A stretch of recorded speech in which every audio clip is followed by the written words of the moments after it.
안녕하세요. 디자이너로 일하고 있는 40대 여자입니다. 인생에는 수많은 경고등이 존재하죠. 당장 손 안의 휴대폰도 배터리가 다 되면 얼마 남지 않았다고 경고를 해주고, 운전을 하면 수십 개의 신호등과 내비게이션의 음성이 멈춰라, 가라, 속도를 좀 줄여라, 일일이 경고를 해주기도 하고요.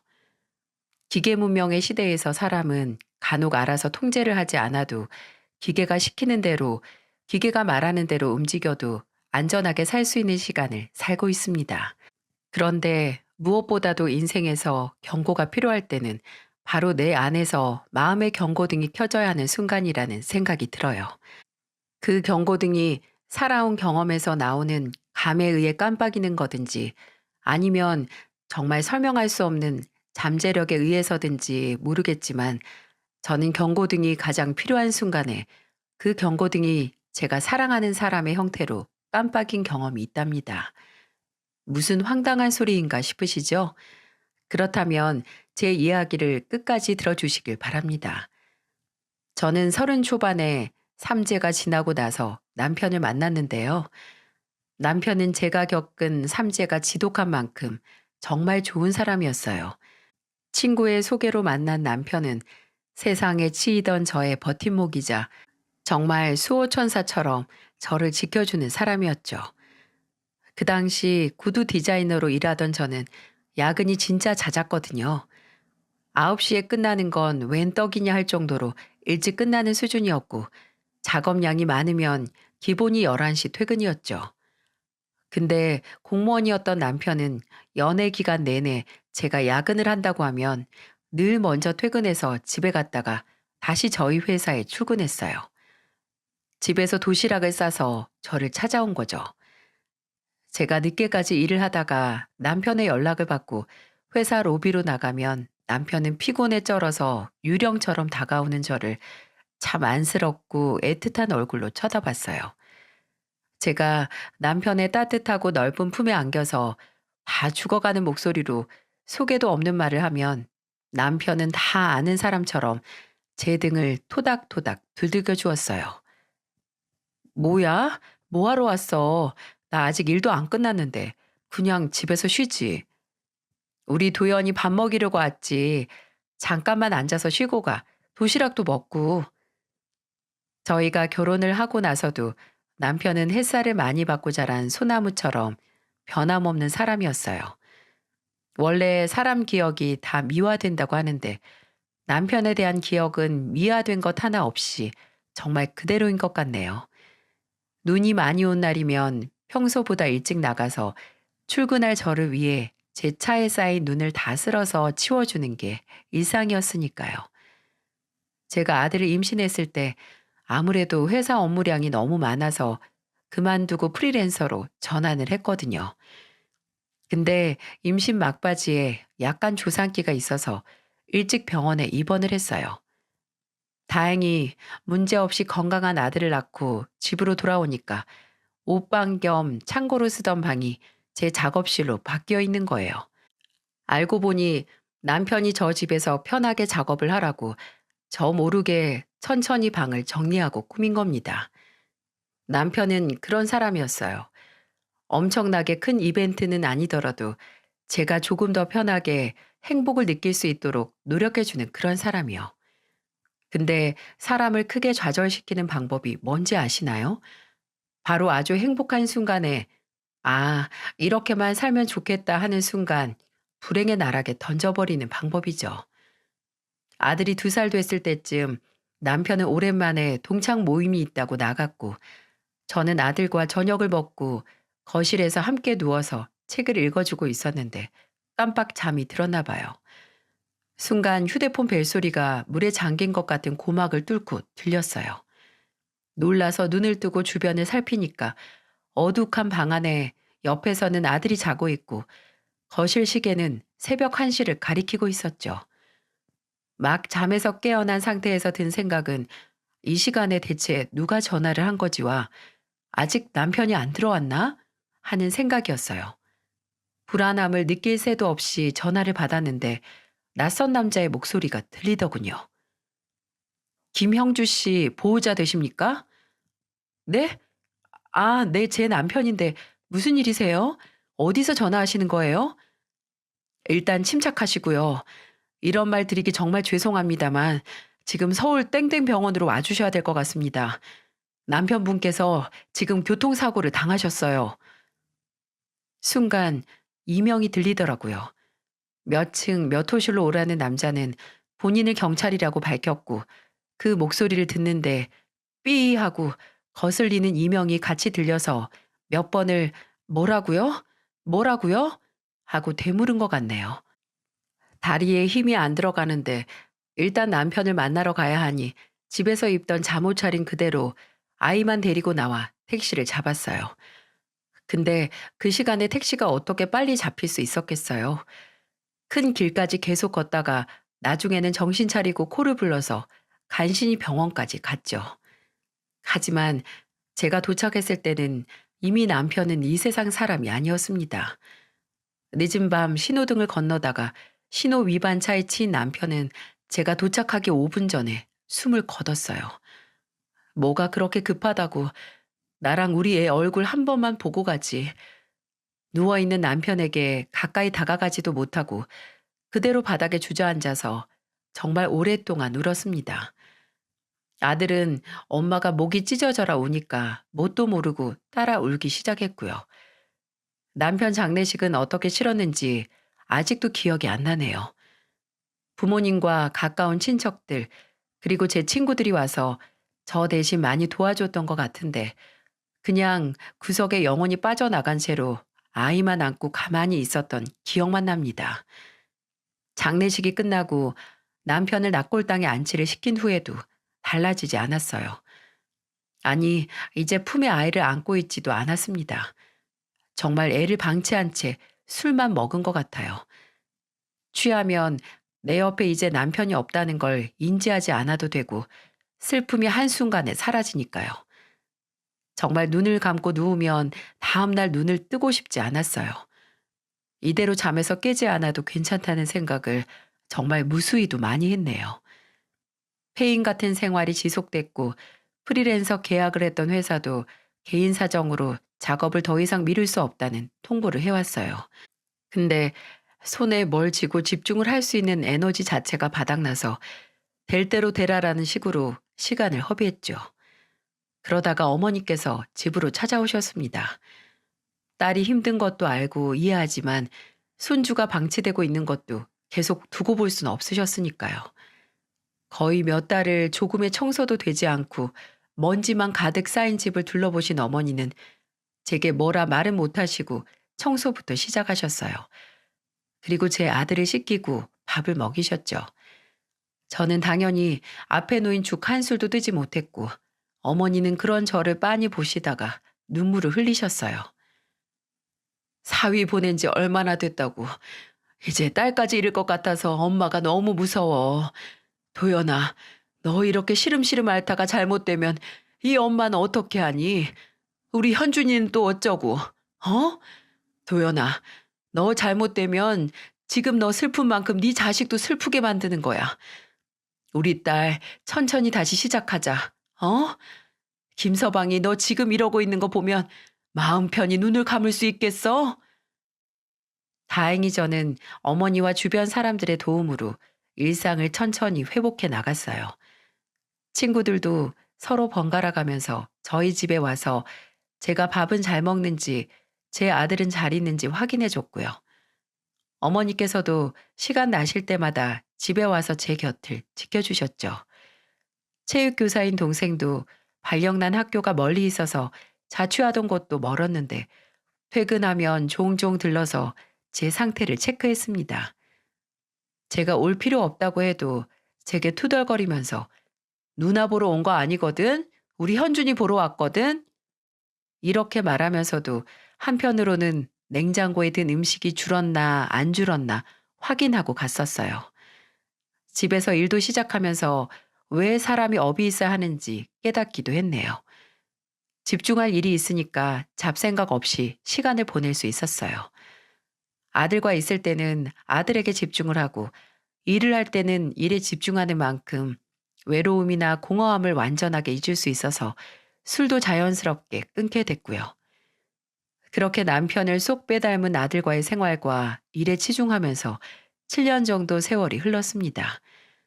늘린 작업량만큼 남편의 빈자리를 잊을 수 있어서 솔직히 그동안 무리해서 일하긴 했어요. 집에서 집안일하고 아들과 함께 보내는 시간 외에는 계속해서 일을 받아와서 했었거든요. 아들이 학교에 다니면서 일을 더 늘렸고요. 그리고 그 결과 제 몸이 많이 망가졌습니다.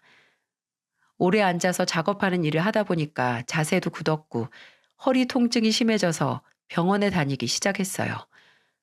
병원에서는 조금이라도 일주일에 3번 이상은 할 수 있는 운동을 하라고 하더라고요. 근데 제가 실내에서 하는 운동은 답답해서 잘 하질 못했어요. 그래서 생각을 하다가 자전거를 타기로 했어요. 운동이란 게 당장 목에 칼이 들어올 정도의 뚜렷한 목표가 없으면 대충 설렁설렁 하게 되잖아요. 특히 혼자 하게 되면 오늘은 하지 말까? 그냥 쉬지 뭐 하고 뛰어넘기일 수도 있고요. 그래서 친구의 조언으로 같은 지역 사람들끼리 같이 만나 자전거를 타는 동호회에 들어갔죠. 확실히 같이 하는 사람들이 있으니까 혼자 할 때보다는 더 의무적으로 나가서 자전거를 타게 되더라고요. 대여섯 명이 모여서 한 줄로 한강에서 자전거를 타는데 항상 제 뒤에서 타는 분이 있었어요. 남자분이었는데 보기에는 저보다 한두 살 많은 느낌? 키도 크고 자전거를 오래 타서 그런지 몸도 꽤 좋았고요.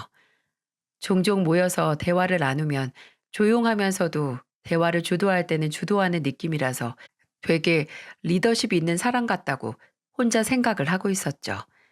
근데 그 남자가 어느 순간 제게 다가와 있더라고요. 중간에 다 같이 쉬면서 앉아 있으면 물을 사와서 건네주면서 제게 말을 붙이곤 했죠. 도연 씨, 체력이 생각보다 좋으신 것 같아요. 처음에 건강 때문에 시작했다고 해서 따라올 수 있을까 좀 걱정했는데. 아, 근데 다들 그렇게 빨리 달린다거나 오래 타는 건 아니라서 따라갈 만해요. 딱 좋게 피곤할 만큼 탈 수 있는 코스라서 요즘 집에 가면 잠도 잘 자요. 그렇죠? 저도 처음에 불면증 때문에 시작했거든요. 밤에 매일 뒤척이면서 잠을 통 못 잤는데 이렇게 자전거 타고 나면 꿀잠 잘 수 있어서요.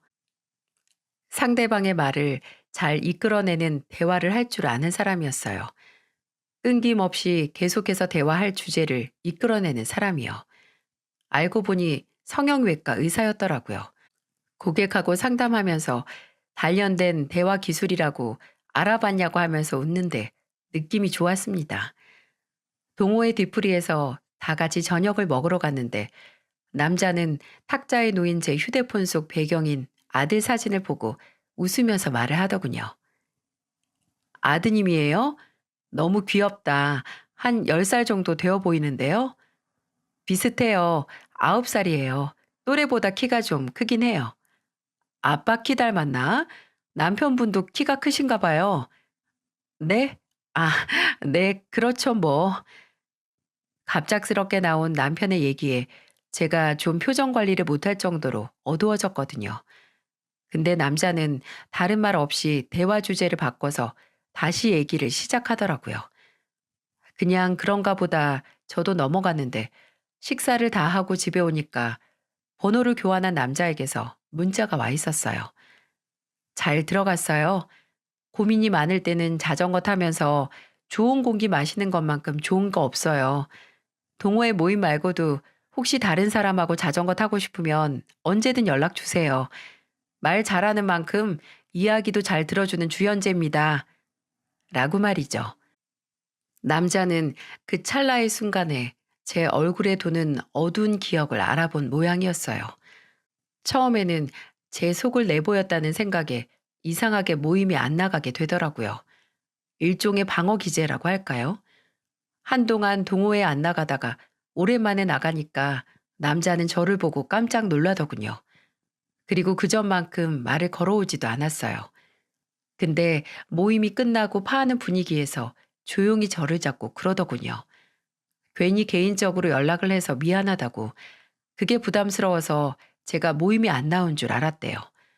이제 불편하게 만들지 않을 테니까 좋은 취미 그만두지 말라고 하는데 뭔가 풀 죽은 듯이 말하는 모습에 괜히 제가 미안해져서 무슨 생각에서인지 제 이야기를 털어놓게 됐습니다. 해가 져가는 한강 근처 풀밭에 앉아서 7년 전에 남편이 먼저 떠났고 그 후에 다른 사람을 만나서 가까워지는 것과 내 과거를 말하는 게 힘들다고 말이에요. 제가 제 속을 털어보이니까 놀랍게도 남자 입에서 전혀 예상치도 못했던 말이 나오더라고요. 진짜 같은 아픔을 갖고 있는 사람은 서로 끌리는 법인가 봐요. 그게 무슨 소리예요? 저는 5년 전에 사별했어요. 아내는 암이었고요. 남자는 제가 겪은 슬픔을 본인도 겪었다고 고백했습니다. 정말 묘했어요. 분명 저마다 비슷한 일을 겪어도 받아들이는 슬픔은 천지 차이로 다를 텐데 다 비슷한 일을 겪은 사람을 마주하는 것만으로도 뭔가 위로를 받는 기분이었죠. 이래서 동병상련이라는 말이 있구나 하고 한결 편해진 마음이었어요. 남자 또한 본인 얘기를 털어놓으면서 본인은 그래도 아내가 아픈 시간 동안 천천히 이별을 준비했지만 저는 갑작스런 사고 때문에 갑작스럽게 남편과 헤어지게 돼서 더 힘들었을 것 같다면서 저를 위로해 주더군요. 기억을 공유한다는 게 사람을 정말 빠르게 가깝게 만들더라고요. 남자와 저는 모임 외에도 만나서 그냥 밥도 먹고 대화를 하는 시간이 많아졌죠. 그리고 어느 순간 그 남자에게 심적으로 의지를 하고 있는 저를 발견했습니다. 저도 사람인지라 누군가에게 기대고 싶기는 한데 또 이래도 되나 우리 아들에게도 내가 누굴 만나는 게 괜찮을까 혹시 남편이 슬퍼하진 않을까 하는 터무니없는 생각까지 하게 됐죠. 그래서 막 연인 관계가 되기 전에 남자에게는 제가 좀 주춤하는 게 보였었나 봐요. 남자는 혹시 떠나보낸 사람에게 미안해서 본인과의 만남에 망설임을 가진다면 제가 편해질 때까지 기다린다고 하더군요. 그 마음 누구보다 본인이 더 잘한다고 말이죠. 그 말을 듣고 그래 이 사람만큼 지금 나를 이해해 줄 사람이 어디 있어? 하는 생각에 그 남자의 손을 덜컥 잡았어요. 같은 아픔을 갖고 있는 사람들끼리 연애를 시작한 거죠. 남자는 제게 정말 헌신적이었어요. 병원 일이 바빠도 일주일에 3번은 늘 저와 만나서 시간을 보냈고 또 저희 아들과도 가까워지기 위해 노력도 참 많이 했어요. 저희 아들은 밖에서 뛰어노는 것보다 집에서 책을 읽거나 레고를 쌓으면서 노는 걸 훨씬 좋아했거든요. 그 취향을 어떻게 알았는지 아들에게 한정판 레고를 사다 주곤 했습니다. 어떻게 이렇게 이 나이 대 남자애들 마음을 그렇게 잘 알아? 요즘 현준이 현재 씨가 준 레고 가지고 노느라고 12시가 다 돼서야 자. 아무리 나이가 들었어도 나도 한때는 소년이었어. 현준이가 좋아한다니까 다행이다. 레고 좋아한다니까 다음에는 프라모델 사다가 줄까? 그 나이 때 남자애들 전투 헬기나 탱크 프라모델 좋아하거든. 처음 하는 거면 나랑 같이 하면 되고. 저보다도 아들에게 지극정성을 쏟는 남자를 보면서 남자와 함께하는 인생을 생각하게 됐어요. 남자 또한 연애를 한 지 1년 정도 됐을 때 넌지시 재혼식을 하는 게 어떠냐고 말을 꺼냈죠. 제게 혹시 혼인신고를 하는 게 부담이 되면 가족끼리 모여 간단하게 재혼식을 하고 같이 사는 건 어떠냐고 하더군요. 아들도 남자를 현재 아저씨라고 부르면서 잘 따랐기에 아들과 이만큼 친해진 사람이라면 셋이서 함께 가정을 꾸려도 좋을 것 같은 생각에 저도 수락을 했어요. 제 재혼 소식은 오랫동안 저를 걱정했던 사람들에게 그 걱정을 조금이나마 덜 해도 된다는 소식과도 같았죠. 어머니께서도 잘 생각했다고 기뻐하셨고 친구들도 재혼식을 아무리 작게 해도 꼭 갈 거라고 야단 법석이었어요. 제 동생은 그 당시 유일하게 제 예비 남편을 본 사람이었는데 조카 보러 왔다가 같이 있던 예비 남편을 마주친 거였어요. 동생도 물론 제 재혼 소식을 축하해 줬지만 행여 누나가 또 사람 관계로 인해 상처를 받지 않았으면 하는 노파심에 급하면 체한다고 빠르게 해치울 곳 없으니 마음 편하게 가져라 라고 말해주더라고요. 어차피 재혼식이라고 해도 거창할 것 없이 가족들끼리 만나 식사를 하고 새로 집을 얻어서 살림을 합치는 거라 결혼만큼 많이 준비할 것도 없었어요. 그저 아들이 새로운 가족을 상처 없이 잘 받아들이길 원했죠. 예비 남편은 병원 예약이 많아 바빴기에 상대적으로 시간이 여유가 있는 제가 함께 살 집을 알아보고 재혼식을 할 장소를 찾아봤네요. 작은 규모의 호텔 웨딩홀을 몇 곳 둘러보고 마음속으로 원하는 곳을 정한 날, 그 주 주말에 예비 남편과 함께 제 마음에 든 호텔 야외 웨딩홀을 같이 보러 가기로 했어요. 날씨만 좋으면 높고 새파란 하늘 아래서 축복을 받을 수 있을 것 같았어요. 하루 종일 부동산에 갔다 오고 호텔 곳곳을 들린 후라 피곤한 몸은 잠자리에 눕자마자 잠이 들었네요. 그리고 저는 꿈을 꿨습니다.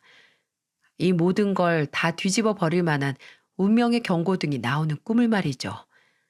꿈속에서 저는 제가 최종적으로 재혼식으로 올리고 싶어 하던 그 야외 웨딩 장소에 있었어요. 분명 제가 보고 온 날은 구름 한 점 없는 하늘 아래 푸른 풀들이 깔린 곳이었는데 이상하게 하늘도 우중충한 게 누가 재채기 한 번 하면 하늘에서 와락 빗줄기가 쏟아질 것 같았네요. 저는 하얀 원피스를 입고 신부가 입장하는 하얀 카펫 끝에 서 있었어요. 그리고 그 반대편 끝에는 제 예비 남편으로 보이는 사람이 서 있었고요. 꿈이라서 별다른 생각 없이 머릿속에 아, 나 재혼하지? 오늘이 재혼식이었나 보다. 근데 나 따로 입장 안 하기로 했는데 좀 이상하네? 하고 뭐 입장하기로 했나 보지 생각을 하고 예비 남편이 있는 곳으로 한 걸음 내디디려고 했어요. 그런데 그때 뒤에서 누군가가 제 손을 턱 잡는 거예요. 놀라서 바로 뒤를 돌아보고 꿈이 아니었다면 다리가 풀려 주저앉았을 거예요. 저를 잡은 건 바로 이미 이 세상 사람이 아닌 제 남편이었어요. 남편은 마지막 모습 그대로 젊고 다정한 얼굴 그대로였지만 표정만은 무섭게 굳히고 있었죠. 이게 대체 무슨 상황이지 하는 생각에 남편이 이미 죽었다는 생각도 못하고 떨리는 목소리로 남편을 불렀어요. 여보, 뭐야? 왜 여기 있어? 도연아, 너 가면 안 돼. 너 가면 큰일 나. 그게 무슨 소리야? 나 지금 가야 돼, 여보. 나 보내줘. 안 돼, 도연아. 너 가면 안 돼. 절대 그 남자한테 가면 안 돼. 남편은 끈질기게 제 손을 잡고 놔주지 않았습니다. 저는 점점 제 팔을 옥죄어 오는 남편의 힘이 아프게 느껴져서 제발 놔달라고 했어요. 그렇게 한참을 실랑이를 하다가 남편이 순간 사색이 돼서 안 돼! 하는 외침에 잠에서 깨고 말았죠. 꿈에서 깨고 나서도 한참 동안 뭐가 꿈이고 현실인지 한동안 구분을 못했습니다. 그렇게 다시 잠에도 못 들고 날밤을 샜죠. 아침이 되고 아들을 학교에 보낸 후에도 계속해서 그 꿈 때문에 싱숭생숭하더군요. 내가 무의식 중에 남편에 대한 죄책감을 느끼고 있어서 꾼 꿈은 아닐까 하고 제 자신을 다독였어요. 근데 아무리 그냥 꿈은 꿈이다, 아무 의미 없다고 생각을 하려고 해도 꿈속에서 봤던 남편의 그 얼굴이 계속 생각나는 거예요. 친구들에게 말을 해봐도 네가 괜히 아직도 남편을 못 잊어서 그런다. 예비 남편이랑 합치면 괜찮을 거다라고 하고 어머니에게는 아예 더 큰 걱정을 하실까 말도 못했고요. 그래서 마지막으로 한 사람에게만 더 제 걱정을 털어놓기로 했어요. 바로 제 남동생이었죠. 동생은 그 당시 결혼을 해서 살고 있었는데 올케도 성격이 참 좋고 적극적이라서 종종 제 아들과 함께 넷이서 많이 놀러 다녔거든요. 아직 자식이 없어서 저 쉬라고 아들 데리고 셋이서 놀이동산이다, 여행이다 다니기도 했고요.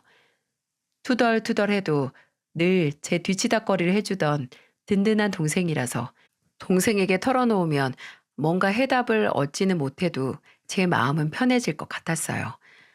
나를 잡고 동생의 집에 갔습니다. 올케는 아들을 데리고 있고 저는 주방에 동생과 마주보고 앉아서 그 꿈 얘기를 시작했어요.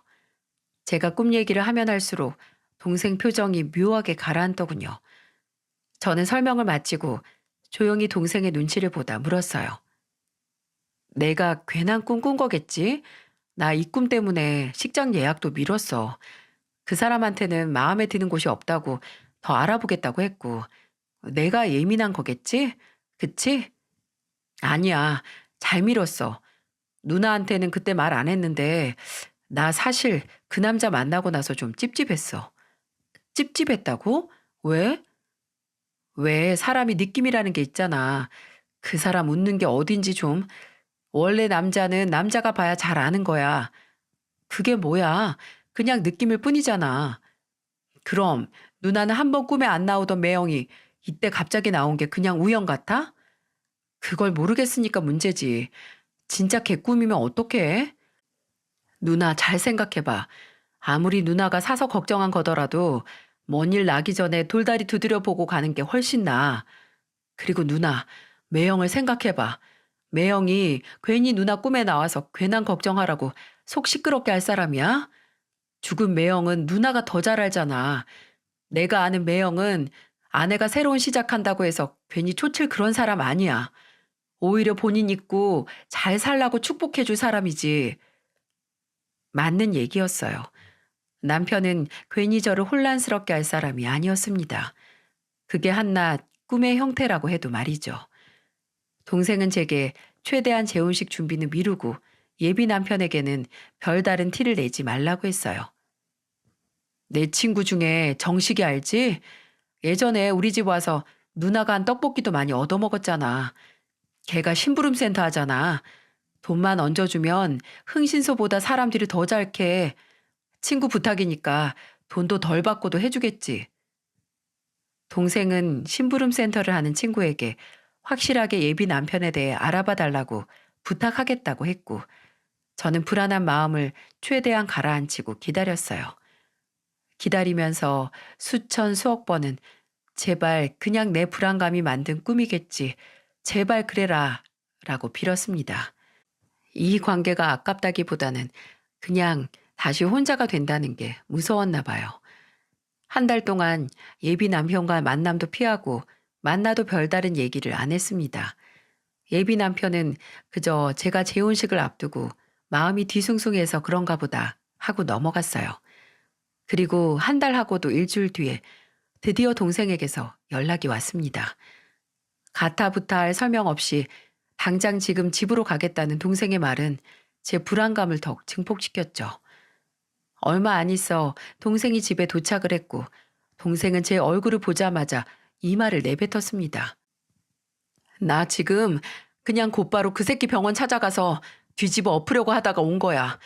학교 수업도 다른 선생님한테 부탁하고 온 거야. 누나한테 말해주고 바로 다시 학교로 가야 돼. 대체 뭘 들었기에 일까지 제쳐두고 온 걸까 하는 생각에 턱까지 덜덜 떨렸어요. 제가 무슨 말이냐고 친구한테 뭘 들은 거냐고 묻자 동생은 주방으로 가서 냉수 한 컵 들이키더니 제게 노란 종이 봉투를 내밀었어요. 천천히 봐보라고. 보고 설명해 준다고 해서 저는 덜덜 떨리는 손에 최대한 힘을 주고 봉투를 열어 내용물을 확인했죠. 그리고 그 안에 있는 건 당장 산속에 들어가서 미친 듯이 소리를 지르고 싶을 정도로 기가 막히고 충격적이었어요. 이건 지금 별거 중인 두 번째 와이프 사이에서 난 애들이랑 패밀리 레스토랑에서 나오는 사진. 그리고 이건 그 인간. 보여? 와이프랑 사별한 흔적도 없고 심지어 지금 와이프랑 별거 중이야. 별거 중. 등본에 애가 셋이야 셋. 첫 번째 와이프는 이혼했고 심지어 이혼도 이 새끼가 바람 피워서 이혼당한 거야. 정식이가 확실히 하려고 전에 다니던 병원 사람까지 수소문해서 찾아서 인터뷰했다고 하더라. 그 병원에서 나와서 따로 개업한 것도 바람나서 이혼당한 거 소문 쫙 나서 잘려서 그런 거야. 참나. 심지어 병원에서도 사생활 난잡하기로 유명했다더라. 간호사들한테 찝쩍거려서 그만둔 사람도 한둘이 아니고 환자들한테도 그 지랄해가지고 병원 옮긴 사람도 있대. 두 번째 와이프는 지금 별거 중인데 애들은 꾸준히 만나나 봐. 지금 사는 집 주소가 이 인간 명의가 아니라서 정치기가 미행했더니 병원 퇴근하고 광진구에 있는 아파트로 갔대. 거기가 원래 살던 집이야. 두 번째 와이프랑 누나한테 알려준 오피스텔은 별거 하느라고 전세로 잠깐 사는 거고 와이프랑 애들은 거기 살고 있어. 그 새끼가 먼저 누나한테 부담스러우면 혼인신고는 나중에 하자고 했다고 했지? 그랬겠지. 이미 결혼한 새끼가 어떻게 또 결혼을 해? 진짜 우리 매영 큰일 했다 큰일. 매영이 누나 꿈에 안 나와서 덜컥 살림 차렸으면 누나 아무것도 모르는 상태에서 상간녀 될 수 있었던 거야. 내가 진짜 그 새끼 병원에 가서 요절을 내려고 하다가 참았어. 이 새끼 지금 소송 걸린 것도 있는 거 알아? 환자가 고발. 누나, 내 얘기 듣고 있어? 땜에 커다란 구멍이 뚫린 듯 콸콸콸 얘기를 하는 동생의 말들을 전부 귀에 담으면서도 제 눈은 사진 하나에 집중됐어요. 바로 예비 남편, 아니 그 자식이 본인 자식으로 보이는 아이와 대형 장난감 가게를 손잡고 나오는 사진인데 아이가 품에 안고 있는 그 장난감이 바로 며칠 전 제 아들에게 사다 주었던 것과 똑같은 프라 모델이었던 겁니다. 걷잡을 수 없는 분노에 사로잡힌 저는 그대로 눈앞의 사진과 서류들을 모아들었어요. 그리고 저를 부르는 동생을 모른 척하고 동생 집에서 나와 택시를 잡아탔습니다. 그때 운전대를 잡았으면 사고가 날 것 같았거든요. 그리고 그대로 그 인간의 병원으로 향했어요. 내가 남편을 잃고 그리워한 감정을 가지고 이용한 그 인간을 만나러 말이죠. 병원에 들어서서 데스크 직원이 말리든 말든 밀고 그 인간이 있는 진료실로 들어갔어요. 마침 상담이 끝났는지 환자가 나오는 중이었고 의자에 앉아있던 그 인간은 당황한 얼굴로 저를 올려다봤죠. 당신이 어쩐 일이야? 갑자기? 죄송합니다, 원장님.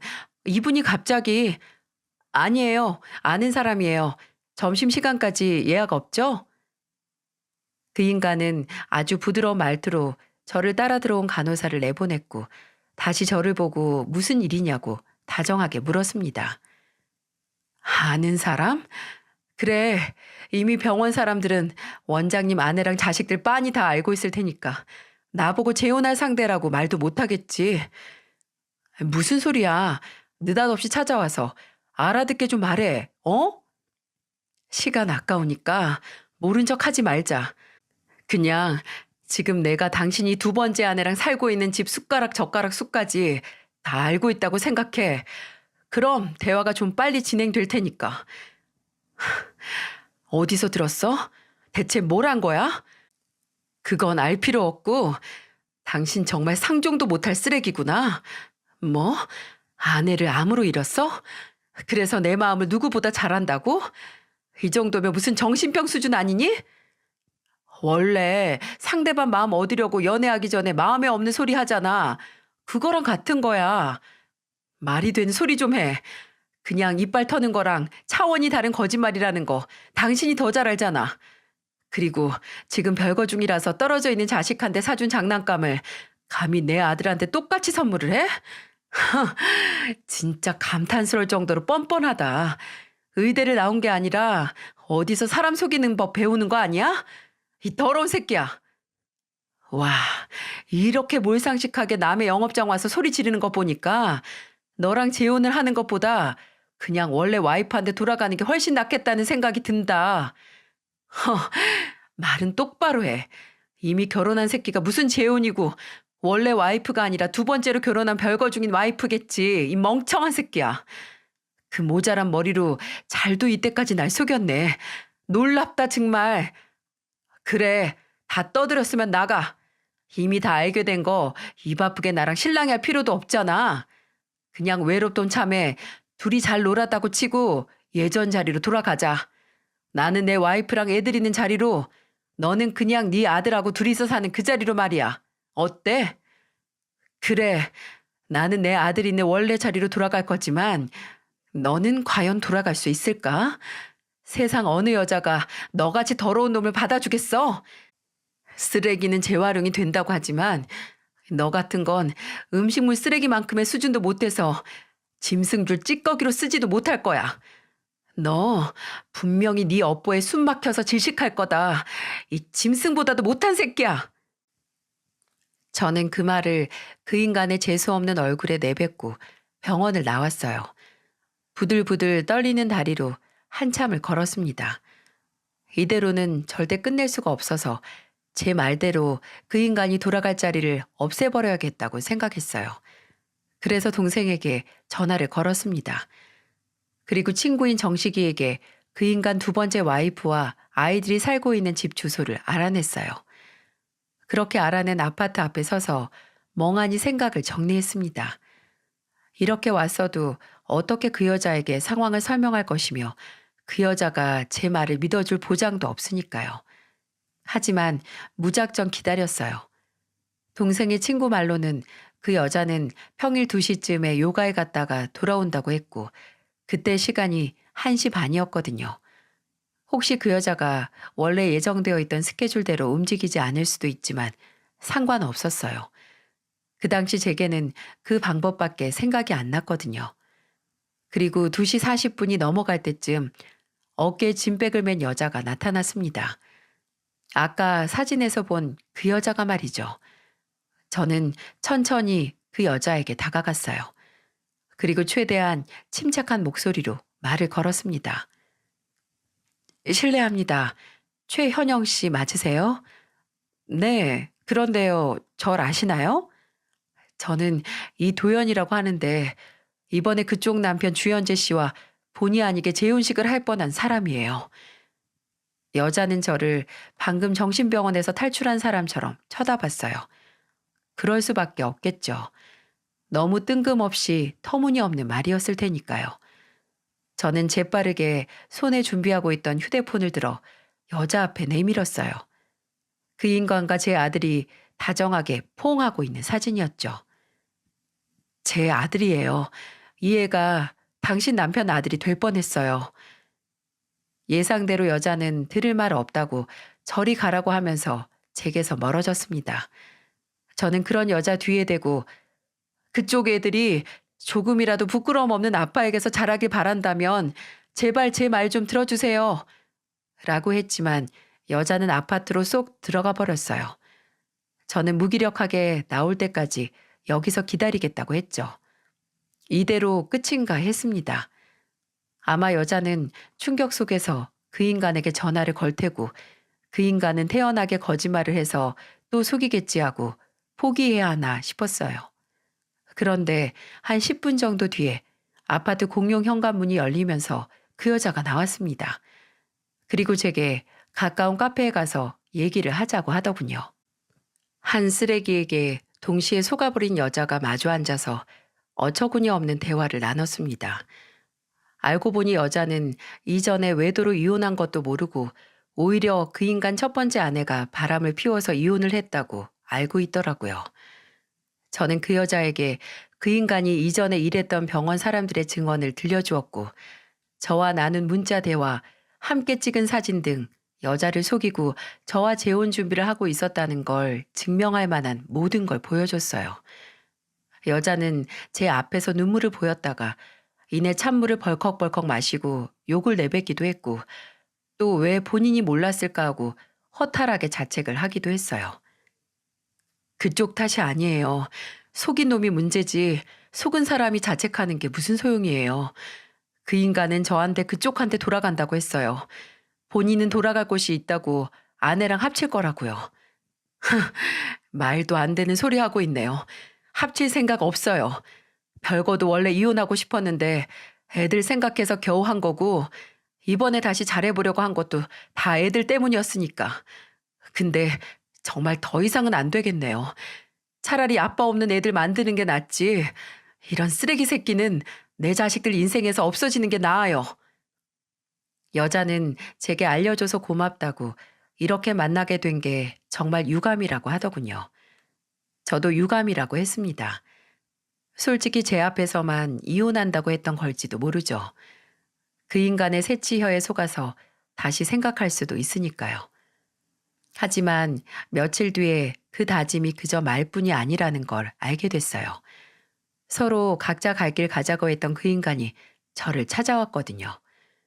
도둑놈 마냥 남의 집 앞에 떡하니 서 있어서 어찌나 놀랐는지 저를 보고 한 말이 뭔 줄 아시나요? 현관 비밀번호 바꿨더라? 두 번 다시 상종 안 할 쓰레기가 번호를 알고 있어서 바꿨다. 왜? 쓰레기로 불린 인간은 세상 불쌍한 표정을 짓더니 제게 다시 만나자고 하더군요. 말이 되나요? 어떻게 사람의 탈을 쓰고 이 정도로 뻔뻔할 수가 있을까요? 제정신이니? 내가 왜 널 만나? 도연아, 내가 사랑한 건 너야. 그때는 네가 내 뒷조사를 했다는 게 화가 나서 그랬어. 내가 아무리 그 전에 여자 관계가 복잡했다고 하더라도 내 마지막 여자는 너야. 믿어줘. 끔찍한 소리 하지도 마. 누가 네 마지막 여자가 되고 싶어 해. 그리고 누가 모를 줄 알아? 너 네 와이프한테 까이고 나한테 온 거잖아. 맞지? 아니야. 왜 그렇게 생각을 해? 내가 너 나 몰래 내 와이프 찾아가서 다 폭로한 것도 그냥 모른 척하고 너한테 온 거 몰라? 어, 그래. 쓸데없는 짓이지만 수고했다. 수고했어. 여기까지 오느라 힘들었겠네. 근데 어쩌니? 너 혼자 그냥 돌아가야 하는데. 나, 너 같은 쓰레기는 냄새 나서 옆에 못 있겠어. 부탁이니까 제발 찾아오지 마. 어? 그리고 행여 이게 끝이라고 생각하지 말고. 네 업보 아직 절반도 너한테 돌아간 거 아니니까. 그렇게 말을 하고 얼굴 앞에서 문을 쾅 닫으면서 들어갔어요. 제 마지막 말은 빈말이 아니었습니다. 여자한테 버림받은 결말이 끝이 아니게 만들어주고 싶었거든요. 그래서 그 후에는 변호사를 찾아갔어요. 그 인간을 혼인빙자 사기죄로 고소하고 싶었어요. 하지만 안타깝게도 둘 사이에 금전 문제가 없었다면 사기죄는 성립하지 않는다고 하더라고요. 혼인빙자 간음죄가 있었다면 고소할 수 있었겠지만 이미 사라진 법이었고요. 진짜 이게 마지막인가? 더 처절하고 시원한 복수를 해서 업보가 그 인간 목을 조르게 하고 싶었는데 라고 좌절할 뻔했습니다. 할 뻔했어요. 그 인간과 헤어진 후 몇 달 후 동생의 친구가 동생에게 연락을 하기 전까지 말이죠. 동생의 부탁으로 제 상황을 알게 된 동생의 친구는 그 후에도 종종 그 인간이 어떻게 사는지 확인을 해봤나 봐요. 그러던 중 사건이 터진 거죠. 그 인간이 본인의 지위를 이용해서 병원에서 환자들을 상대로 당장 지옥에 떨어져도 시원치 않을 짓을 해서 구속이 됐다는 걸 말입니다. 그 인간은 저를 이용했던 것처럼 본인의 의사 지위를 이용해서 다른 여자들까지 본인의 피해자로 만들었어요. 동생의 친구가 알아냈던 정보들 중에 그 인간이 환자들에게 고소를 당했다고 했었잖아요. 그중 제대로 된 증거를 가진 피해자가 나왔는지 그 인간은 그 일로 면허가 정지되고 바로 구속 송치됐다고 동생이 한껏 흥분을 해서 제게 알려주더군요. 제가 나서지 않았어도 어차피 그 인간은 본인 업보에 깔린 운명이었나 봅니다. 정말 업보라는 게 부메랑처럼 돌아오는 건 정말 맞나 봐요. 언제 돌아올지 그 타이밍을 예측하지 못할 뿐이지 언젠가는 분명히 돌아온다고요. 그 인간이 구속된 다음에 어떻게 됐는지 알지는 못합니다. 동생 친구는 재판 결과까지 알아보려고 했지만 제가 그러지 말라고 했어요. 그 인간을 끝까지 본다면 뭔가 이 관계가 마무리돼서 계속 이어진 느낌이 들 것 같았거든요. 그 인간의 끝이 어떻게 되든 아예 알고 싶지도 제 기억에 담아두고 싶지도 않았습니다. 지금도 가끔씩 그 인간을 만나 속은 순간을 떠올리면 치가 떨리고 소름이 끼쳐요. 이 사건으로 사람이 못할 거짓말은 없고 본인의 사리사욕과 욕망을 위해서는 상상도 못할 인간 이하의 짓도 태어나게 할 수 있다는 걸 분명히 알았으니까요. 주변 사람들은 제 재혼 실패를 두고 미리 알아서 다행이다라고 하면서 동시에 혼자 된 건 또 아쉽고 안타깝다고 하지만 오히려 저는 이 사건을 계기로 혼자가 돼서 천만다행이라고 생각하고 있어요. 불어 두 사람이 되려고 노력하지 않아도 된다는 것과 차라리 혼자인 게 더 낫다는 걸 몸소 깨닫고 인정하게 됐으니까요. 그리고 이 모든 걸 하늘에 있는 제 하나뿐인 남편이 알려줬다는 생각이 들기도 해요. 남편이 생전에 즐겨 읽던 책 중에 법정 스님의 홀로 사는 즐거움이라는 책이 있었습니다. 이번에 오랜만에 남편이 남긴 책을 정리하다가 이 책에서 한 구절을 발견했죠. 사람은 본질적으로 홀로일 수밖에 없는 존재다. 홀로 사는 사람들은 지늘게 더럽혀지지 않는 연꽃처럼 살려고 한다. 홀로 있다는 것은 물들지 않고 순진무구하고 자유롭고 전체적이고 부서지지 않음을 뜻한다. 앞으로의 제게 꼭 필요한 말이라는 생각이 들더군요. 남편은 제 곁에 없지만 정말 한순간도 빼놓지 않고 제게 큰 도움을 주는 것 같아요. 저는 남편이 제게 준 이 지혜와 또 남편 대신 제 곁을 지켜주는 아들과 함께 연꽃처럼 자유롭고 부서지지 않는 인생을 살기 위해 노력해야겠습니다. 앞으로 저와 아들의 일상을 조금이라도 위협하는 요소는 아예 거들떠 보지도 않을 생각이에요.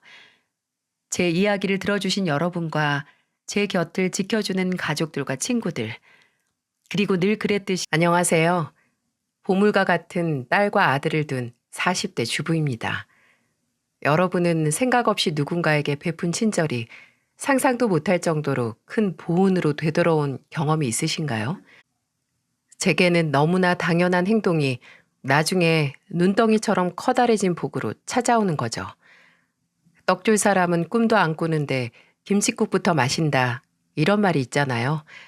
저 같은 경우에는 떡이 있는지도 몰랐고 관심도 없었는데 정말 자다가 떡이 생긴 거죠. 모든 일의 발단은 제가 지금의 남편을 만나면서 시작됐어요. 저와 남편은 음식 소모임에서 만났는데요. 같은 관심사를 같은 사람들끼리 모여서 정보도 공유하고 대화도 하는 모임이었죠. 음식 모임인 만큼 서로만의 조리법, 맛집 등을 공유하고 만나서 새로운 맛집을 개척하기도 했고요.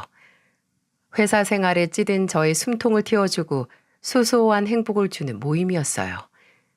그리고 그 모임에 가면 남편을 만날 수 있었거든요. 남편은 첫인상부터 정말 딱 제 스타일이었어요. 저는 저와 같은 상식선을 가진 사람을 좋아했거든요. 왜 사람들마다 상식이라는 기준선이 있잖아요. 남편은 저와 딱 맞는 퍼즐 조각처럼 말이 잘 통하는 사람이었습니다. 그런 남편과 마음이 맞아 20대 후반에 약 3년간의 연애를 했고 결혼을 했습니다. 제 마음에 쏙 드는 성격과 상식선을 가진 남편이기에 그런 남편의 부모님께서도 남편만큼 좋은 분들이라는 막연한 예상을 했습니다. 하지만 아무리 같은 가족이라도 모두 닮진 않잖아요. 같은 부모 아래서 자라도 제각기 자라는 게 형제 자매니까요. 남편의 누님분들, 그러니까 시누이들이 그런 예였습니다. 처음으로 남편의 본가로 인사를 드리러 가는 날 남편이 제게 넌지시 경고를 하더라고요. 집에 가면 누나들도 있을 거야. 막내 동생 데려오는 여자 궁금하다고 난리다 난리. 내가 중간에서 맡긴 할 테지만 혹시나 누나들이 무례하게 굴면 그냥 무시해. 뭐야 민준 씨, 왜 이렇게 겁줘? 뭐 얼마나 잡으시겠어. 말리는 시누이도 다 옛말이야. 우리 누나들은 그냥 시누이지 수준이 아니라서 그래. 아유, 사람들이 나쁜 건 아닌데 그냥 종종 사람 속을 긁는 소리를 아무렇지 않게 하거든. 우리 어머니 쏙 닮은 거지 뭐. 그러니까 주아 씨가 웬만해서 상처 안 받았으면 좋겠어. 그냥 흘려들어 흘려. 알았네요. 내가 더 알아야 할 거 있어 또? 아, 누님분들 이혼하셨다고 했었나? 그럼 난 그냥 모른 척하고 있는 게 낫겠네? 애들은 있으시고? 둘 다 있어. 근데 다 전 남편들이 키워. 누나들은 그냥 아버지한테 종종 돈 타가서 쓰는 게 취미야. 둘 다 40인데 보면 속이 꽉 막힌다, 꽉 막혀. 남편에게 전해들은 걸로만 보면 시누이들은 그저 아나무인, 선을 지키지 못하는 무례한 사람들처럼 들리더군요. 본인이 중간에서 말리겠다. 그래도 너무 심하게 대하진 않을 거다. 그래도 무슨 말을 들으면 상처받지 마라. 이렇게 어찌나 강조하는지, 이게 겁을 주는 건지 안심을 시키는 건지 모를 정도였죠. 직접 마주한 시누이들은 남편이 저에게 미리 경고를 할 정도로 세긴 센 분들이었네요. 민준이랑 나이 차이 얼마 난다고 했지? 연상? 동갑이야, 동갑. 어머, 근데 좀 민준이보다는 더 성숙해 보이네요. 우리 민준이가 곱게 자라서 얼굴에 풍파가 없긴 해. 성숙과 노숙 사이? 나쁘게 듣지 말아요. 그런 타입 중에 세련된 타입들이 많거든. 언니 너무한다. 회사 다닌다고 했죠? 민준이랑 같은 회사? 뭐 어딨지? 식품 쪽이었나? 저기요, 나 말고 동생이 또 있나? 식품회사에서 일하는 동생은 또 누구야? 누나 남동생은 제약회사고요. 주하시는 홍보 대행사야. 아, 홍보. 그럼 직급은 어떻게 돼요? 예, 미수가. 그만 좀 물어봐라. 네 아버지랑 나도 가만히 있는데 왜 너희가 유난이니? 엄마는 이게 무슨 유난이에요? 우리 막내 만나는 여자 능력 좀 보려고 하죠. 주아씨 불편해요? 아니면 말하기가 좀 그런 수준인가? 아니요, 불편하긴요. 괜찮아요. 저는 지금 과장 단지 한 1년 가까이 되고 있어요. 어머, 팀장? 와, 주아씨, 나이치고는 승진이 좀 빨랐나 보네요. 네, 얼굴이 노숙한 만큼 직급도 좀 빨리 달았어요. 유쾌하진 않았지만 뭐 이 정도 공격은 간지럽지도 않았습니다. 회사 다니면서 볼 꼴 못 볼 꼴 보면서 단련된 멘탈인데 오히려 옳게 기죽이기 수가 빤히 보여서 싱거울 정도였죠. 제가 그날 인사 자리에서 신경이 쓰였던 건 미숙한 시누이들이 아니라 시부모님들이었습니다. 그래, 신혼집은 어디로 하기로 했다고? 제 회사에서 좀 더 가까운 곳으로 하기로 했어요. 거기가 집값이 싸기도 하고 저는 대중교통 타고 다니고 주아씨는 차 끌고 다니기로 해서요. 어, 그래, 세아가 혹시 결혼 준비하면서 도움 필요하면 가리지 말고 말해라. 민준이 이놈이 영 뭐가 필요하다면 필요하다고 말을 안 해서 도통 내가 뭘 해줘야 하는지 감이 안 잡혀. 아니, 아버지, 민준이만 자식이에요? 늘 저렇게 민준이한테 못해줘서 안달이시라니까. 네 언니랑 너랑 다 시골일 때 100% 지원해줘도 말아먹었으면서 무슨 말이 그렇게 많어? 아버지, 전 딱히 해주실 거 없어요. 예산도 저희가 모은 돈으로 넉넉하고요. 이놈아, 나중에 저 두 놈들처럼 섭섭하다고 하지 말고 지금 말해라 지금. 저것들은 받아놓고서도 섭섭하다고 하지 않냐? 세아가 뭐 필요한 건 더 없냐? 말씀만으로도 감사합니다, 아버님. 혹시라도 도움 필요하면 민준 씨 몰래 제가 말씀드릴게요. 그래, 그래. 이 재미없는 놈한테는 말하지 말고 나한테 직접 말해라. 아유, 아주 며느리가 예뻐 죽겠수? 눈에 넣어도 보지 그래요? 내가 또 뭘 거슬리게 했다고 그래? 마누라는 찬밥 취급하는 양반이 며느리 앞에서는 이빨 빠진 호랑이 마냥 허허실실거려서 신기해서 그래요. 신기해서. 어머니, 아버지가 언제 어머니를 찬밥 취급했어요. 좋은 날 꼭 해야 할 말도 아니고. 그래, 찬밥이었다가 끓임을 부어줘서 미지근하게 만들어주긴 했지. 참나, 언제 그렇게 다정한 성격이었다고? 아주 꿀이 뚝뚝 떨어지네, 어? 분명 시아버지는 제게 정말 다정한 분이셨어요.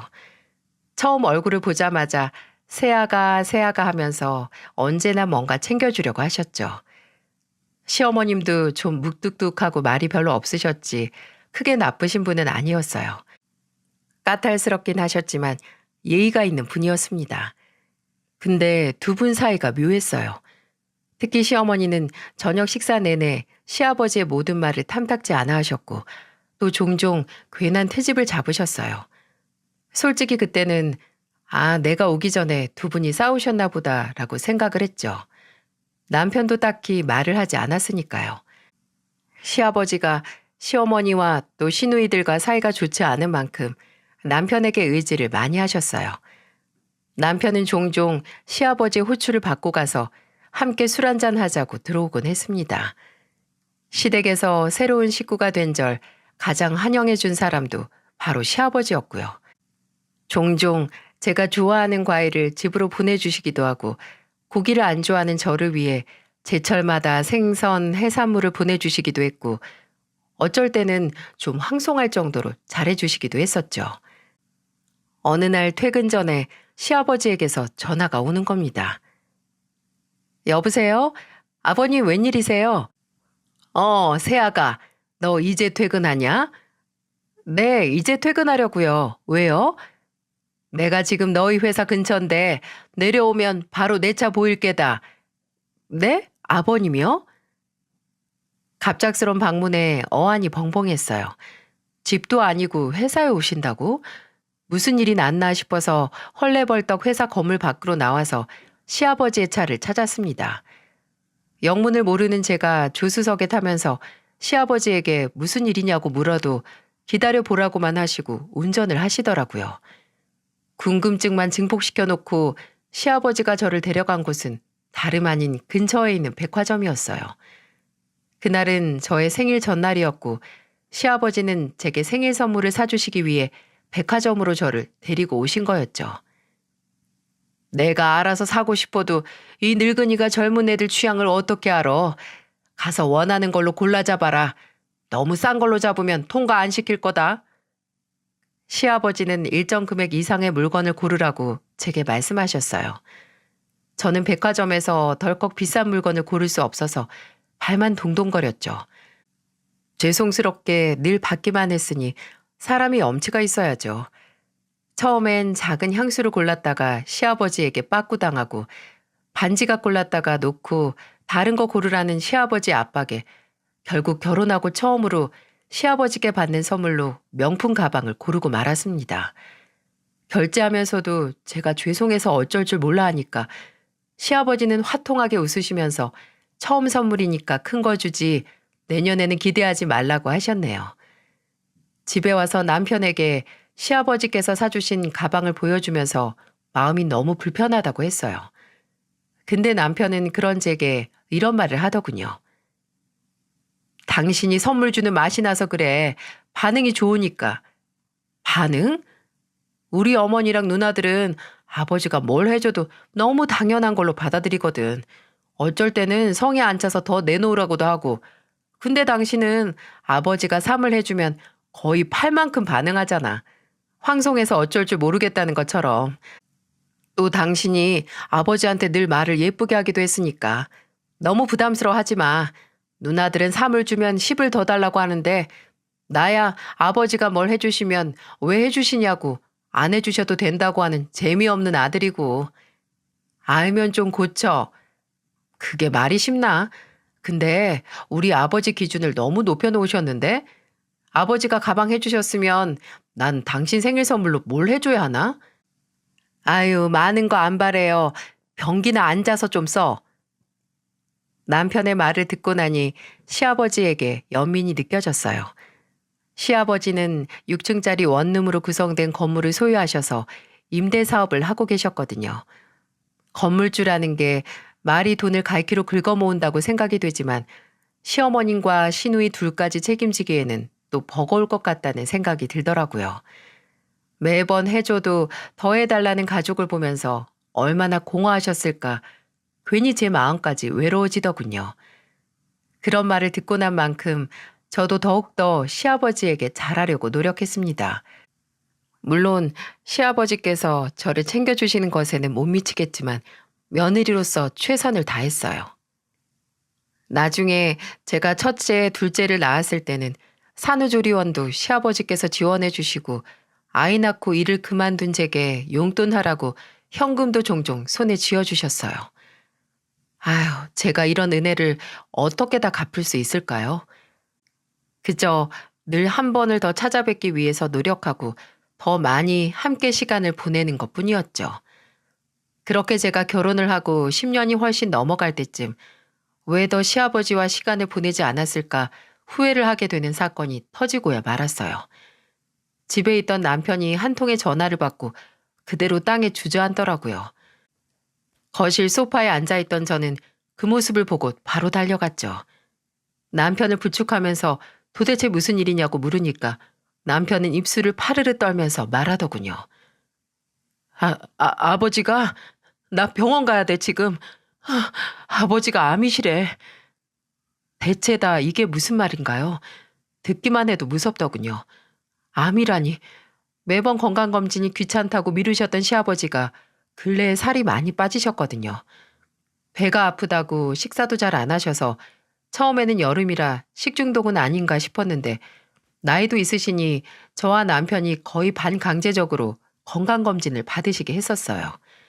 근데 그 건강검진 결과가 저희에게 절망을 안겨준 겁니다. 남편이 보호자로서 시아버지와 병원에 가니 그 절망은 더 심각해졌죠. 시아버지는 정밀검사로 말기 췌장암 판정을 받으셨어요. 말기라는 단어에 저와 남편은 무너져 내렸습니다. 아니, 저희가 문제가 아니고 시아버지께서 이미 사기가 꺾이신 듯 보였네요.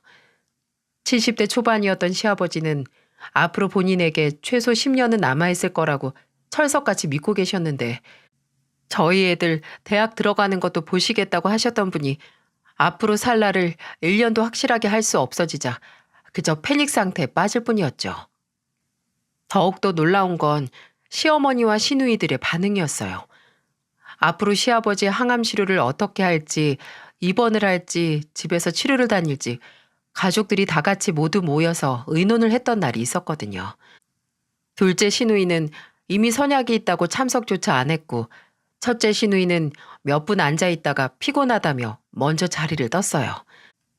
그리고 시어머니는 시아버지 암 소식을 그저 시어머니 본인이 수발을 들 수밖에 없는 일이라고 받아들이셔서 정작 아프신 시아버지보다는 남편 옆에서 수발 들어야 하는 나에 이미 초점이 맞춰진 것 같더라고요. 예, 입원시켜라 입원. 나 그 인간 뒷바라지 못한다. 네 애미도 이제 누가 옆에서 수발 들어줘야 할 나이야. 어머니한테 아버지 수발 들라고 안 해요. 아버지가 집에 계시든 병원에 계시든 간병 있을 거고 저도 자주 와서 도울 거고요. 어머님, 저도 계속 들를게요. 애들 학교 가고 유치원 간 시간에는 저도 집 비울 수 있으니까요. 그 인간은 뭐라고 하디? 치료 받겠대? 시아버지는 처음에는 치료에 의욕을 보이지 않으셨지만 남편의 설득 끝에 집중 치료를 시작하셨어요. 수술이 불가능해서 방사능과 항암 치료를 독한 진통제를 복용해가며 받으셨어요. 하지만 시아버지께서는 계속되는 고통스러운 치료에도 눈에 띄는 큰 차도가 보이지 않아서 더욱 치료 자체에 회의적으로 바뀌셨죠. 저도 남편도 매번 병원으로 출근 도장 찍으며 옆에서 응원했지만 시아버지는 항암 치료를 한 달 채우지 못하고 자의적으로 암 전문 요양병원에 들어가셨어요. 그곳에서 치료는 최소한으로 받고 그저 남은 인생을 천천히 정리하는 시간을 갖겠다고 하셨고요. 하지만 그리 최선의 선택은 아니었습니다. 저와 남편은 시아버지가 계시는 요양병원에 일주일에 못해도 2번은 방문을 했었거든요. 저는 주 4일도 방문했었고요. 근데 저희가 갈 때마다 시아버지 상태가 점점 안 좋아지시는 게 눈에 띄게 보이는 겁니다. 편찮으셔서 상태가 안 좋아지신다기보다 뭔가 정신적으로 요양병원에서의 생활이 도움이 안 되는 걸로 보였어요. 시누이와 시어머니는 처음 요양병원 들어가는 날 1번 가고 나중에는 별의별 핑계를 다 대면서 가지 않았거든요. 시아버지를 만나러 가는 가족은 오직 저와 남편 그리고 저희 애들 뿐이었어요. 그러니 시아버지가 점점 우울해하시는 것도 이해가 가더라고요. 그리고 그뿐만이 아니었어요. 어느 날은 제가 일이 있어서 친정에 간 날 전화가 오는 겁니다. 바로 시아버지셨죠. 아버님, 무슨 일이세요? 식사는 하셨어요? 세아가, 너 어디냐? 저 잠깐 친정에 왔어요. 민준이는 지금 회사겠지? 얘가 통 전화를 안 받네. 아버님, 무슨 일 있으세요? 저한테 말하세요. 세아가, 나 좀 데리고 나가주렴. 내가 여기서는 도저히 제정신으로 못 버티겠다. 네? 아버님 그게 무슨 말씀이세요? 어디가 더 안 좋아지신 거예요? 무슨 일 있으셨어요? 아휴, 오늘 아침에 인사한 인간이 점심 먹을 때쯤 실려가고 방금까지 옆에서 농담이나 하던 양반이 다음날 아침에 보이질 않으니까 내가 통 불안해서 살겠니? 나도 언젠가 저렇게 하루아침에 너희한테 작별 인사도 못하고 갈까봐 무섭다, 무서워. 나 좀 제발 여기서 나가게 해주렴. 부탁이다. 나 그냥 내 집에서 편안히 눈 감고 갈란다. 네, 알겠어요, 아버님. 조금만 기다리세요. 저는 전화를 끊자마자 바로 남편에게 연락을 했습니다. 처음 입소할 때 접수했던 남편에게 인터넷으로 퇴소 신청을 하라고 했고, 저는 짐가방을 챙겨서 병원으로 갔네요. 가서 시아버지 상태를 설명하고 스트레스 때문에 병세가 더 악화될 것 같다고 한 뒤에 퇴원 수속을 밟았습니다. 그때 저를 본 시아버지의 눈빛을 아직도 잊지 못합니다. 탁하게 불이 꺼진 것 같은 눈이 저를 발견하자마자 탁 하고 전등이 들어오는 것처럼 맑아졌죠. 퇴근한 남편과 시아버지 짐을 시댁으로 옮겼고 시아버지께서는 그제야 숨통이 좀 트이시는 것 같았어요. 갑작스런 퇴원에 시어머니는 언짢아 하셨고 남편은 시아버지의 상태를 설명했죠. 근데 시어머니가 그 말을 듣고 뭐라고 했는지 예상이 가시나요? 아픈 인간이 그럼 아픈 인간들이랑 같이 있지. 누구랑 같이 있으려고? 지가 먼저 들어간다고 해놓고. 집안에 아픈 사람이 있으면 그 집안 분위기가 우울해지는 법이야. 부정적이고 나쁜 기운으로만 찬다고. 예나 지금이나 남의 생각은 눈꼽만큼도 안 하고 그저 지 걱정뿐이지? 아유, 이기적인 인간. 시어머니의 냉소적인 말에 저는 제 귀를 의심했습니다. 저게 나와 결혼하고 사이에 자식이 있는 사람에게 할 소린가요? 그것도 상대가 당장 시간이 얼마 남지 않을 정도로 아프고 또 아픈 걸로 수발을 들게 한 적도 없는데 말이죠. 병원에서 치료받을 때는 남편이 부른 간병인이 옆에 있었고 평일에는 제가 종종 가서 있었고 주말이면 남편이 가 있었는데 말입니다. 정작 시어머니는 시아버지가 암 판정을 받은 후 병원에서 하룻밤을 지샌 적이 없으셨네요. 근데 대체 뭐가 그렇게 꼴 보기 싫고 견딜 수가 없으신 건지 저는 도무지 이해가 가지 않았고 분명 제가 모르는 뭔가가 있다고 생각을 했어요. 시어머니는 환영하지 않았지만 아무튼 시아버지께서는 결과적으로 다시 시댁으로 돌아와 생활을 시작하셨어요. 병원에 가는 날에는 제가 시댁에 애를 맡기고 함께 갔다 오고 주말이면 저와 남편이 번갈아 가면서 시아버지와 시간을 보냈죠. 제가 시댁에 가서 시아버지 상태를 체크하고 그래도 몸에 좋다는 음식재료 사가서 밥 차려드릴 때마다 옆에 계시는 시어머니는 시아버지께 별의별 시비를 다 거셨어요. 다 늙어서 무슨 미련이 남았다고. 며느리 고생이란 고생은 다 시키네. 어휴, 속 터져. 어휴. 가시돋친 말만 하는 시어머니와 그런 시어머니의 말을 묵묵히 듣기만 하는 시아버지. 그 사이에서 저는 불편해서 죽을 것 같았어요. 시아버지는 시어머니와의 사이가 멀어질수록 저와 남편에게 의지를 많이 하셨어요.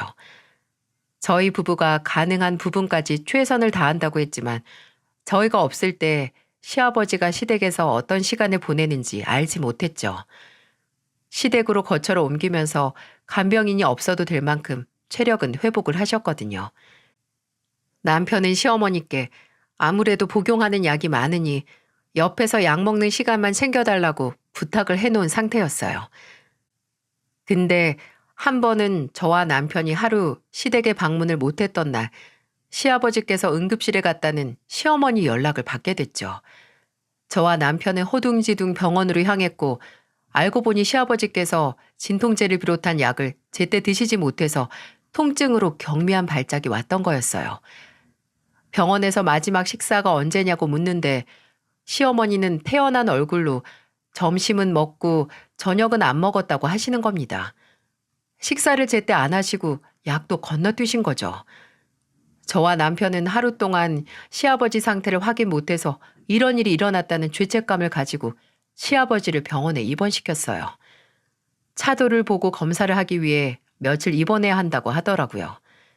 저는 일단 시어머니를 시댁에 데려다 드리고 시아버지가 쓰실 짐을 챙겨와야 했고 남편은 다음날 출근을 해야 했기에 시아버지께서 잠든 틈을 타서 자리를 비웠습니다.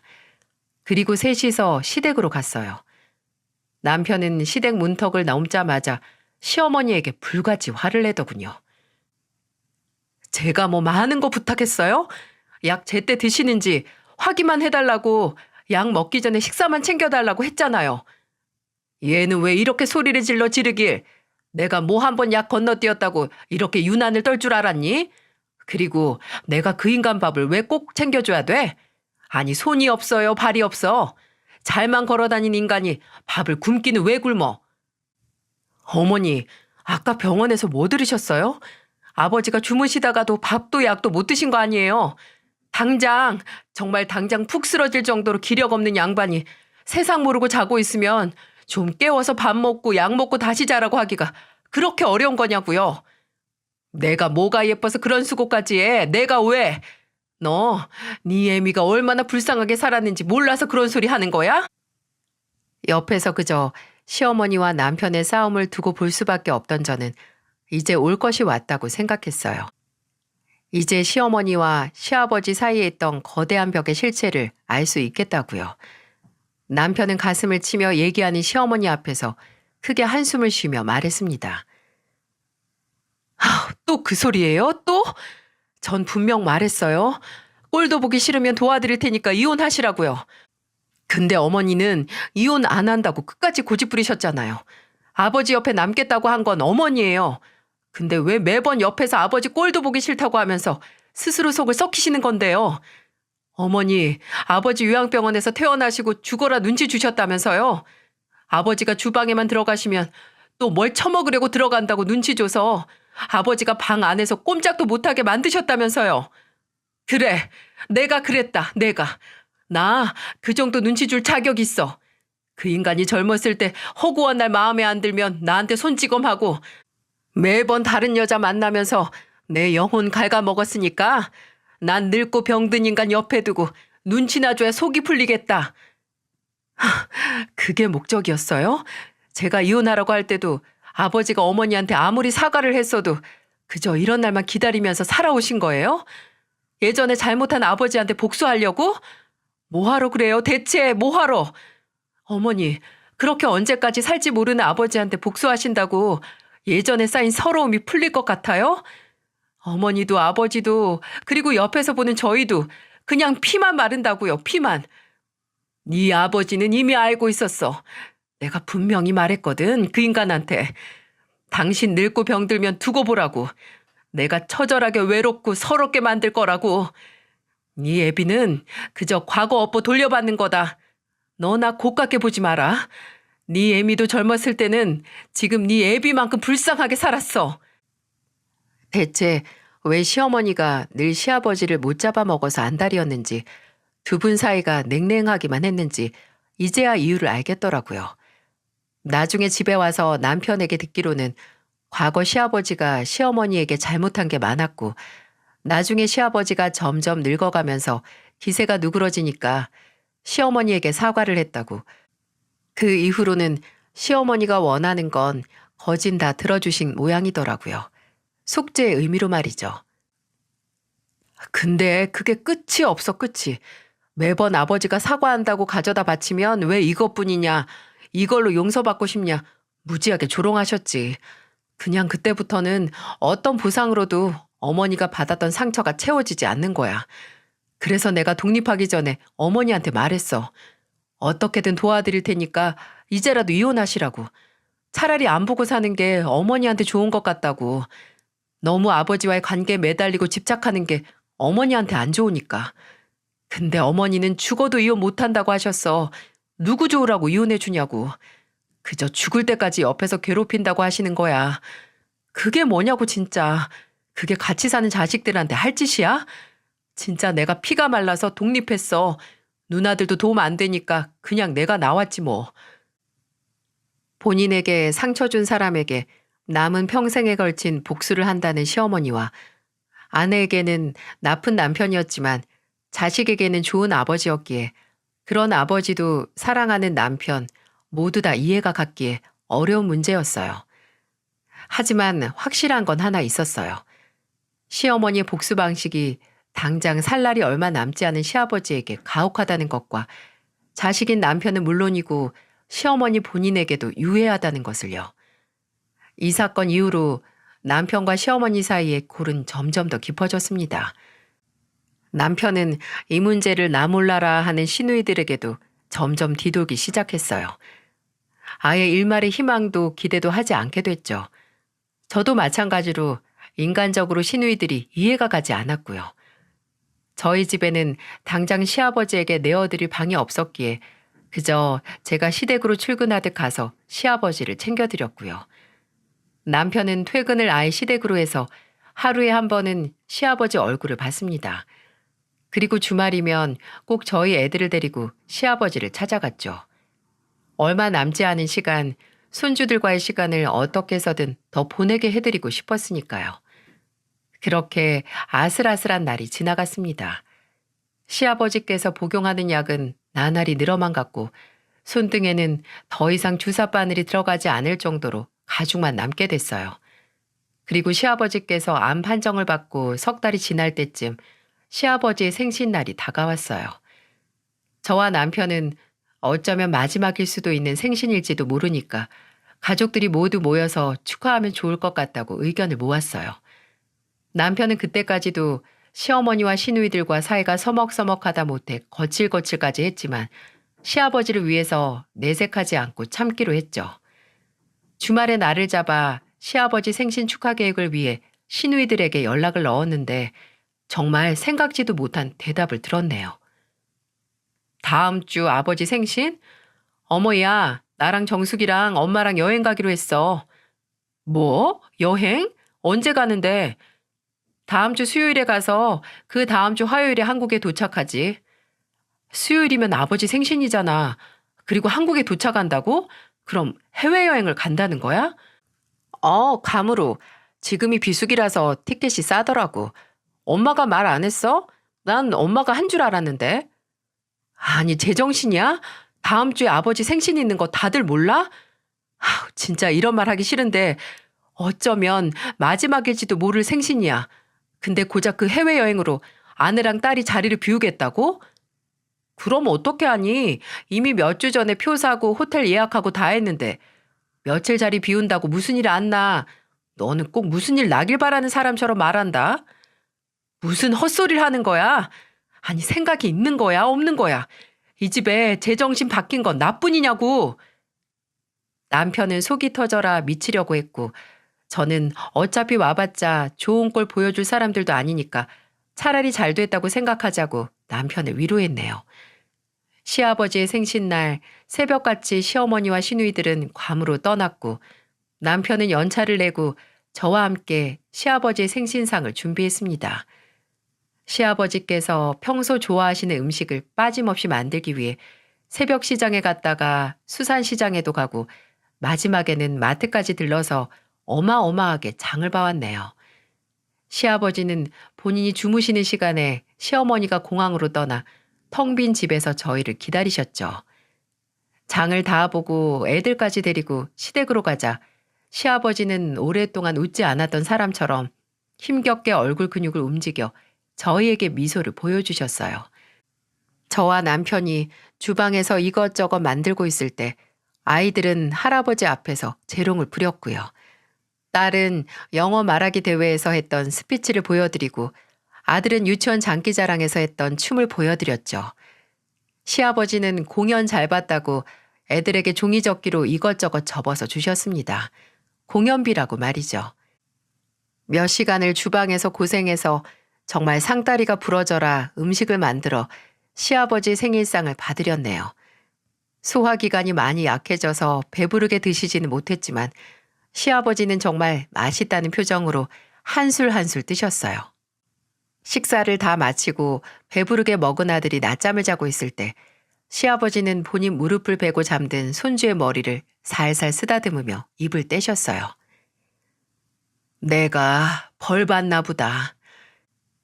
저와 남편은 영문 모를 시아버지의 말에 숨을 죽이고 다음 말을 기다렸어요.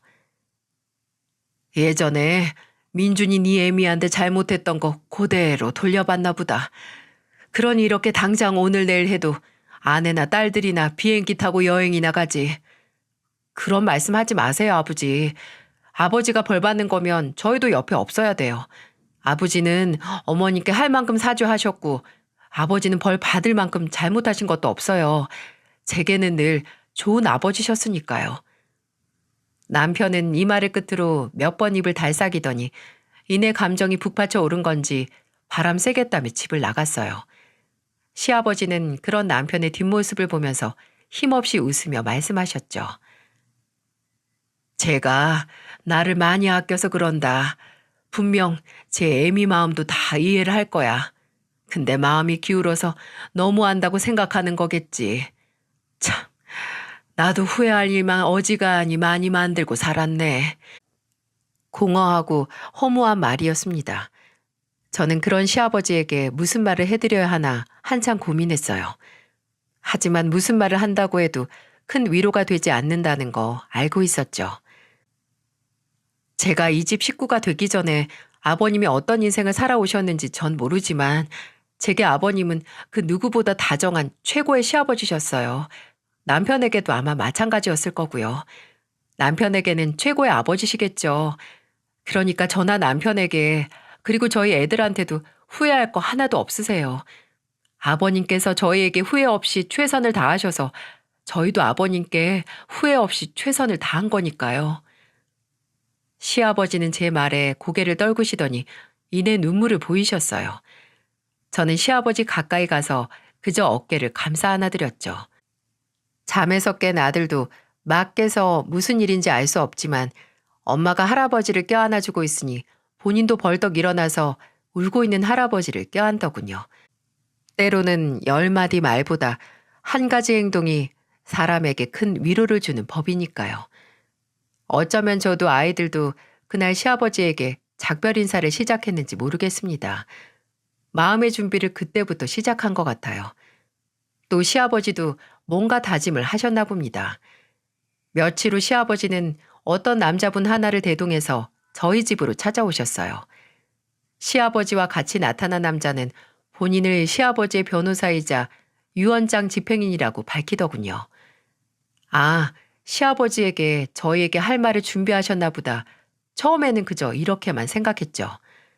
변호사라는 사람이 저희 앞에 증여 계약서를 내밀기 직전까지 말이죠.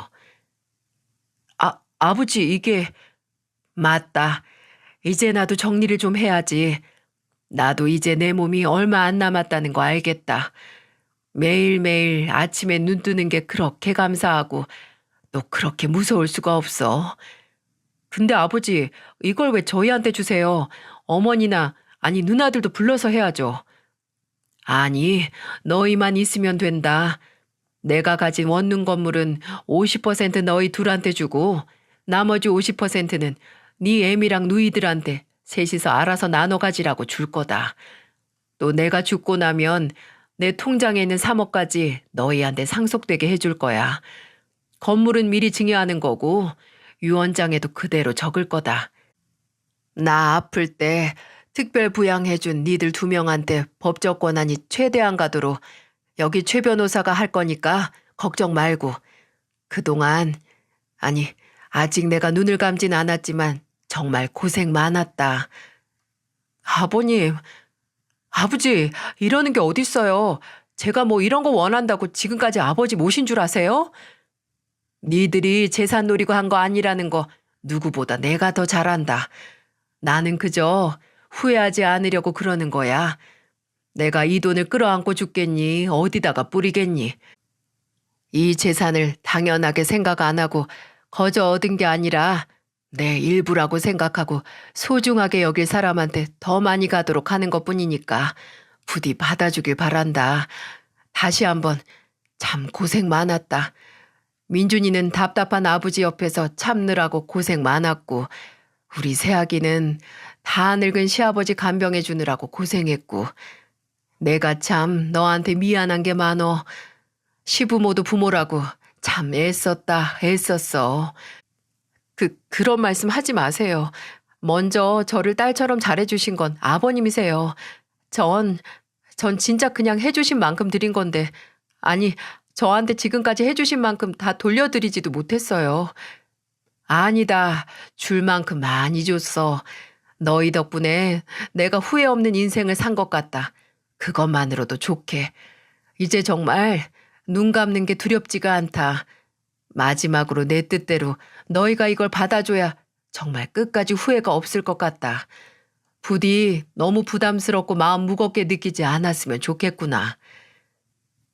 저와 남편에게는 너무나 당연한 행동이었는데 시아버지께서는 눈 감아서도 후회 없게 만들 만큼 영향을 준 모양이었어요. 그 말이 너무 버겁고 또 죄송한 거 있죠? 시아버지의 뜻대로 증여계약서를 변호사의 도움대로 작성했습니다. 시아버지는 그제야 만족스럽게 웃으셨어요. 하지만 저와 남편은 예상했습니다. 이걸 시누이들과 시어머니가 그대로 넘어가진 않으실 거라고요. 말이 씨가 된다고 한 차례 난리가 나섰습니다. 제가 시댁에서 시아버지 곁을 지키고 있을 때 시누이 2명이 들이닥친 거죠.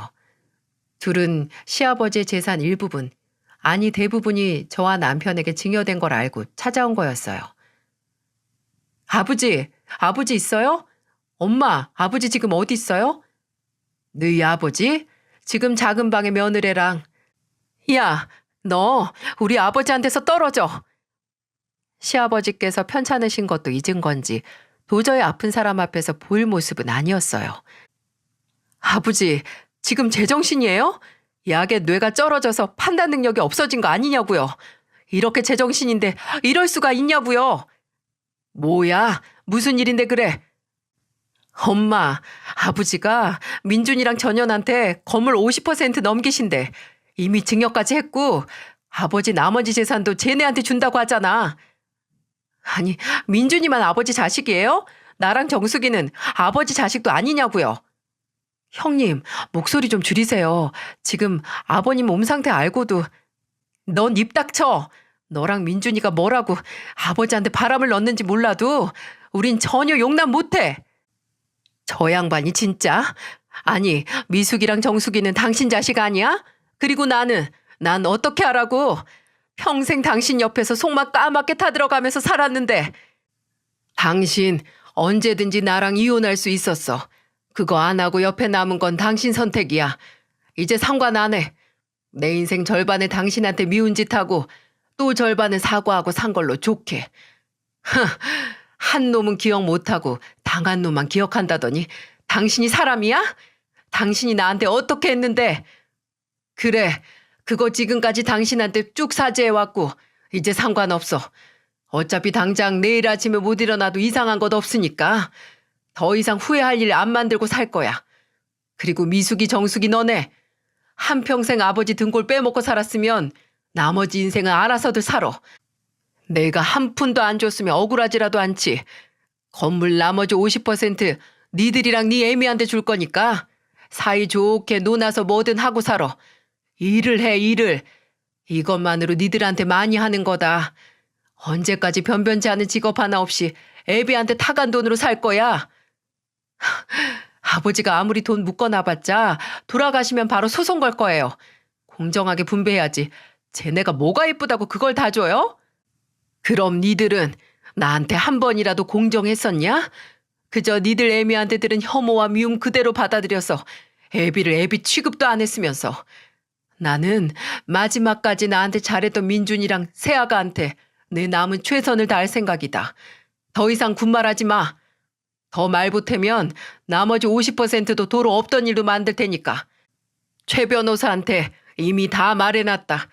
니들이 상속 재산 분할로 끝까지 물고 늘어질 테니 잘 막아달라고. 아버지, 어떻게 이러실 수가 있어요? 입 다물어. 이게 내가 해줄 수 있는 마지막 부모 노릇이야. 제발 독립 좀 해라, 독립 좀. 몸뿐만 아니라 심적으로도 독립해서 일하면서 제목 해내면서 살아. 거의 울부짖는 시누이들에게 시아버지는 단호했어요. 더 이상 물고 늘어지면 줬던 것도 빼앗고 경찰을 부르겠다고 했더니 분이 안 풀려서 이곳저곳 치고받고 하더니 나가버렸네요. 여전히 믿지 못하겠다는 듯이 노려보는 시어머니에게 시아버지는 이렇게 말하셨어요. 고만 쳐다봐. 어차피 꼴도 보기 싫은 얼굴 왜 자꾸 쳐다보나. 어차피 나 같은 인간은 포기했잖아. 왜 이제 와서 더 실망한 척을 하시나? 나는 이제 당신한테 할 만큼 했으니 예쁜 딸 둘이랑 잘 살아. 내가 지금까지 당신한테 미안했던 일이나 그간의 정을 생각해서 이 집은 내버려 둘 테니까 잘 살아. 나처럼 아프지 말고. 그게 시아버지가 시어머니에게 한 마지막 말이었어요. 남편과 저는 더 이상 시아버지를 시댁에 둘 수 없어서 저희 집으로 모셔왔습니다. 처음엔 왜 왔냐고 구박하던 시어머니도 시아버지가 나간다고 하자 난리를 부렸네요. 이제 와서 또 나가냐고 하면서요. 저희 집으로 오신 시아버지는 후련해 보이시기도 했고 또 서글퍼 보이시기도 했어요. 그리고 계속해서 혼자 중얼거리셨고요. 그래, 후회하면 안 되지. 후회하면 안 돼. 마치 본인에게 되새기는 듯한 말이었어요. 어딘지 그 모습이 결의에 차 있어 보여서 쉽게 다가갈 수도 없었죠. 그렇게 시아버지가 암 판정을 받고 10개월쯤 지났을 때 시아버지께서는 원하시던 대로 주무시다가 세상을 떠나셨어요. 아기처럼 잠든 얼굴로 더 이상 눈을 뜨지 않으셨죠. 마지막 가는 것까지 후회 없는 모습이었습니다. 저와 남편은 어느 정도 예상을 했고 마음의 준비를 했다고 생각했는데 전혀 아니었어요. 시아버님의 장례식 내내 눈물은 멈추지 않았고 또 동시에 웃음도 멈추지 않았습니다. 저와 남편은 예전 시아버지의 모습을 회상하며 울고 웃었어요. 정말 끝까지 사람을 질리게 만들었던 건 장례식 내내 시누이와 시어머니가 오지 않았다는 거였어요. 남편은 시아버지 발인 날까지 그림자 하나 보이지 않는 그 세 사람을 생각하면서 부들부들 떨더군요. 어떻게 이럴 수 있냐? 진짜 사람이면 이러면 안 되지.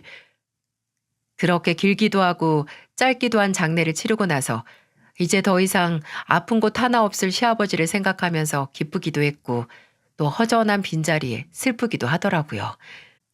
그런 슬픔을 차마다 느낄 새도 없이 저희 집 현관 앞에 익숙한 사람 2명이 보이더군요. 그렇습니다. 바로 본인들 아버지 장례식에 참석도 하지 않은 시누이 2명이었죠.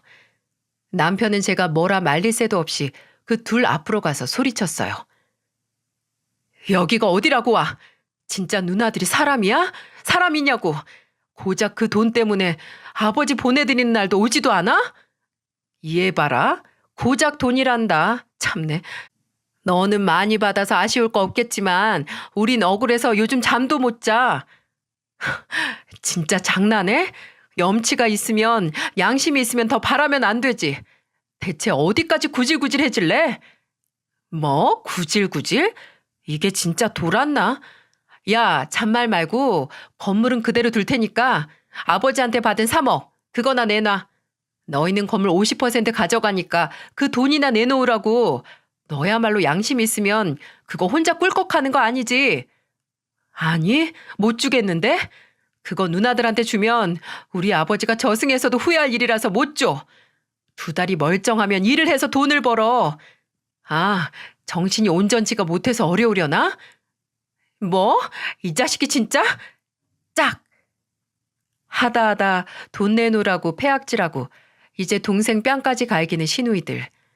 저는 도저히 일반적인 상식선을 그저 무시하고 넘다 못해 지려밟는 호용치 이상의 무례함에 더 이상 참을 수가 없었어요.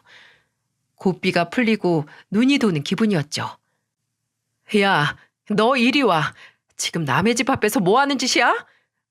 아, 너 이거 못 나? 저는 그대로 남편 뺨을 갈긴 둘째 시누이 머리 끄댕이를 낚아챘어요. 말 그대로 나비처럼 낚아서 벌처럼 쌌죠. 옆에서 남편이 저를 말렸지만 저는 정말 오랫동안 참았거든요. 시누이 2명의 주제넘는 행동들을 말이죠. 야, 니들이 아버님한테 대체 뭘 해드렸어? 얼굴 비추는 것도 안 한 것들이 왜 이제 와서 걸리니 뭐니 난리냐고. 너 이거 안 놔? 이거 당장 놔. 손모가지 부러뜨리기 전에. 아, 무섭다, 무서워. 부러뜨리라고. 내 손모가지 부러지면 너는 모가지 날아가는 거야.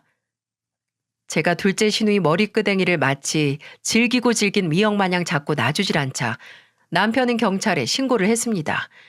남의 집 앞에서 돈을 달라고 난동 부리는 2명을 데려가라고 말이죠. 이후 시누이들은 포기를 하지 않고 저희를 찾아오고 연락을 해왔습니다. 심지어 진짜 상속증여 재산 분할을 신청했지만 시아버지께서 남기신 유언이 법적 효력을 발휘해서 기각됐죠. 몇 달이 지나 더 이상 저희에게 뭔가 받아낼 수 있는 게 없다고 판단하자 아예 다른 먹잇감을 찾더군요. 바로 시어머니였죠. 시누이 2명은 시어머니가 사는 집까지 팔아 나눠가지고 시어머니를 월세집으로 이사시켰습니다. 이것도 나중에 거의 연을 끈다시피 한 남편에게 시어머니가 연락을 해서 알 수 있었어요. 믿어지시나요? 시누이들에게 부모님이란 존재는 그저 뼈만 남을 때까지 살이란 살은 모조리 발라먹는 생선과도 같